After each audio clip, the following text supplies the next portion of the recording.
પૂજા ગુજરાતીમાં આપનું સ્વાગત છે। હળવદમાં ગોલેશ્વર મહાદેવના મંદિરમાં મહાપ્રસાદ ભંડારો યોજાયો। હળવદમાં શ્રાવણ માસમાં શિવાલયોમાં મહાપ્રસાદ ભંડારાનું આયોજન થતું હોય છે।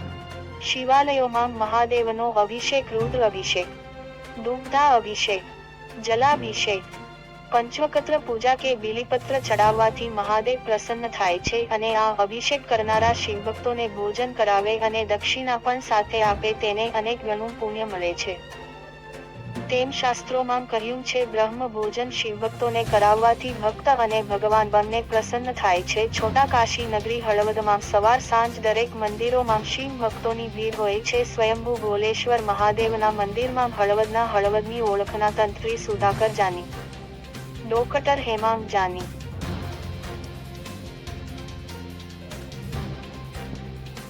નિશાંત જાની તથા જાની પરિવાર દ્વારા મહાપ્રસાદ ભંડારાનું આયોજન કરવામાં આવેલ। તેમાં ચોખ્ખા ઘીના કાજુ, દ્રાક્ષ, બદામ વાળા ખસખસિયા લાડુ, બટાકા, મૂંગ અને વાલનું શાક, દાળ ભાત, ભજીયા, પૂરી, રાયતું, અમૃત સમાન છાશ આ મેનુ સૌને પસંદ છે અને પ્રેમથી જમે છે। આ પ્રસંગે હળવદ શ્રી લક્ષ્મીનારાયણ મંદિરના મહંત દીપકદાસજી મહારાજ ખાસ ઉપસ્થિત રહેલ। સર્વે જમનારા શિવ ભક્તોને દક્ષિણા પણ આપવામાં આવેલ।